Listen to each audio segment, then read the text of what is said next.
No, the analytic nerds cost the Republicans a lot of victories they could have had. The analytic nerds have destroyed the cryptocurrency world. Analytic nerds have, on both sides of the Russian-Ukraine conflict, have misunderstood and underestimated the casualty list that's happening. So what's my advice? Stop listening to analytic nerds.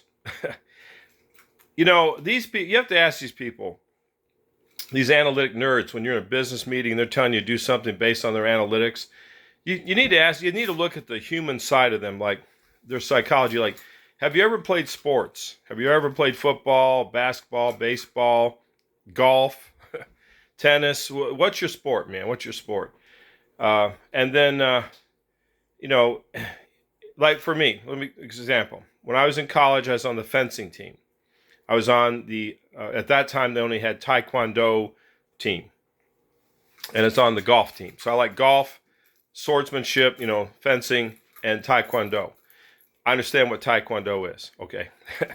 All right. It's a sport, martial art. I get that. But that's what the college offered.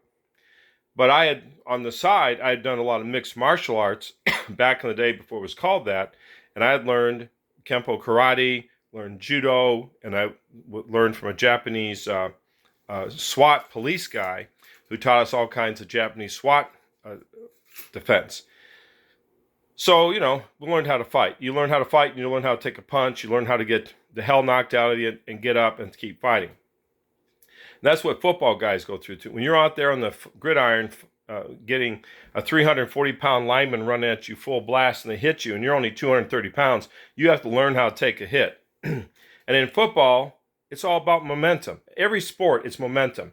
Even if you're playing a board game, a war game, it's about momentum. There's a turning point that you capitalize on, and you turn the whole dimension of the game around in your favor, or it's turned against you and you lose.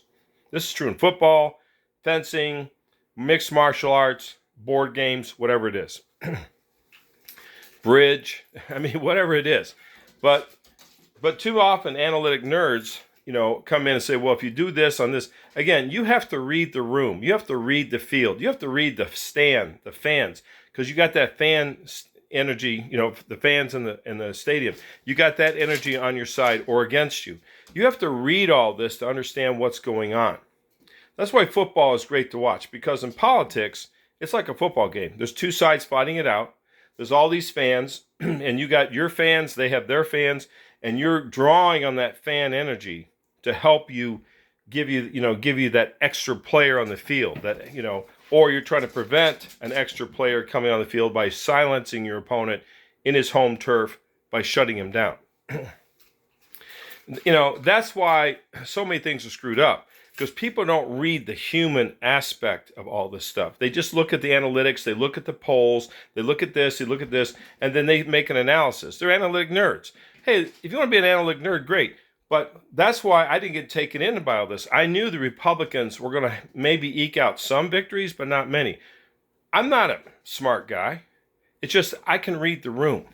I knew I was watching people, and I said, this is all being driven by analytics, and these politicians are saying, based on all kinds of language analysis that's going on, hey, you need to see this, say this, say this, say this. Carrie Lake. I like Carrie Lake. She's in Arizona. She's probably going to lose. Why? Because she came across as too tough and too crass and too uncaring. So the other side, which is sensitive as a pillow, they didn't like that. So the people who are on the margin, they started turning against her. And that's why Carrie Lake's in trouble right now, and this may lose the election, which is a tragedy for Arizona, because she'd be a smart person to run that state. We need Carrie Lake on our side. But she listened to analytic nerds, and those analytic nerds told her to do this and do this and do this. She should have read the room. Carrie Lake's smart enough to do that. She's way smart. She's 10 times smarter than me. She knows she's media trained. She's highly intelligent. She should have read the room. But I'll bet you money, analytic nerds were telling her what to do. Look at all the football games this season, in the 2022 season. Look at all the football games that are blown inexplicably. Analytics. All right? This election, analytics. You have to turn loose of analytics and read the room. Read the human side of this. If you don't, we're going to have another disaster in 2024.